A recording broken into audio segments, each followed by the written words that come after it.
because in the morning we are doing most of the camps around here, they take milk, bread, eggs, and bananas, but eggs are not so often. If you're new here, I am Alvin from Uganda, exploring our country's running center, Kapchorwa, and showing you why it would make an excellent destination for your training.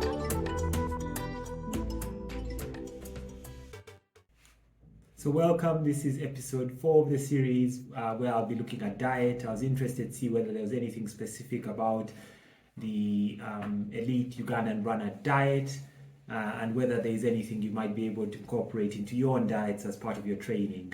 But firstly, I thought I'd start with a couple observations. I've been here about 2 weeks now.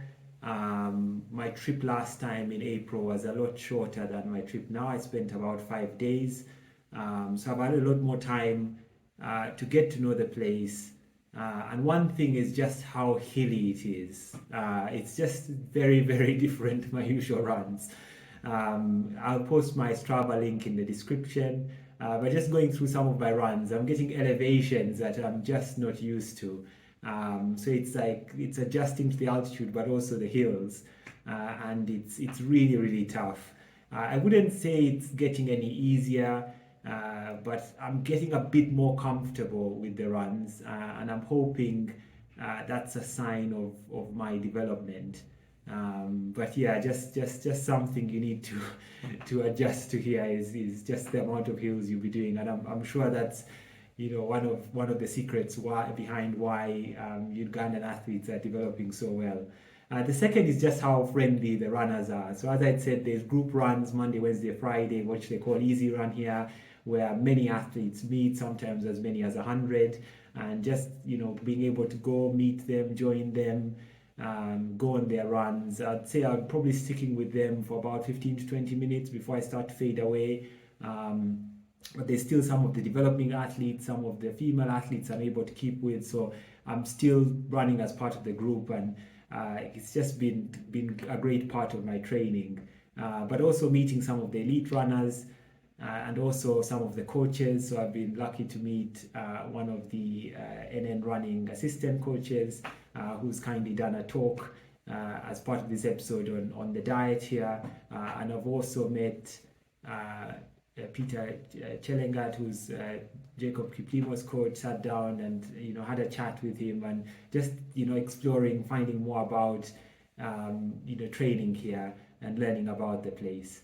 But just moving on to the diet, it's very natural. It's African food, and I find out more speaking to some of the coaches here.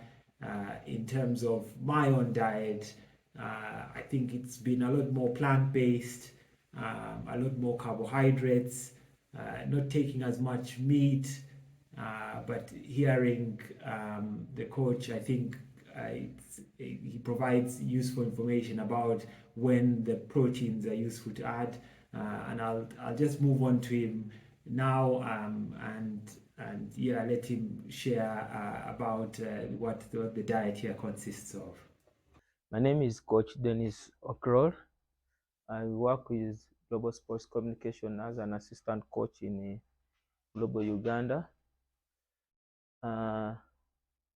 About the diet in Uganda, it's typically African diet, because in the morning we are doing most of the camps around here, they take milk, bread, eggs, and bananas, but eggs are not so often, maybe twice or 3 times in the week. But the most that for breakfast after the morning run is mostly milk, bread, and bananas.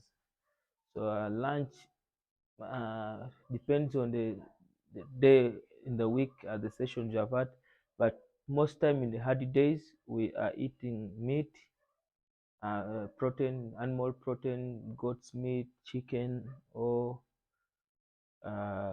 beef with pasta or rice. But in the evening, the meal basically during supper is about carbohydrates and greens. So you find that we eat our local staple food. Most of our camps we do posho and greens in the evening, every evening. So on the days that are not hard, we mainly consume rice plus plant protein. That's cowpeas, soya, beans. That's our diet here. Because and but the food we always have ugali, Irish rice, pasta. It's always mixed, huh? Yeah. Yeah, but we do not have a specific kind of food that we eat, maybe because of the upbringing. Yeah, we really depend on natural African food produced in Uganda. Though there are many other companies that do the nutrition part of it, recovery drinks, energy drinks, depending on the management and the environment someone is managed in. Yeah. So I would like to thank Dennis for that very informative talk.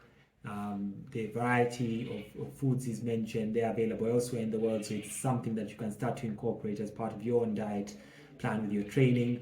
But also when you do come to Kapchorwa, it's knowing that that variety is available here, so you don't have to make huge adjustments to your diet so as to minimize any interruptions with your training. So things like posho, which in Kenya is known as ugali, it's a very heavy based carbohydrate meal. It might take someone some time to adjust, get used to that.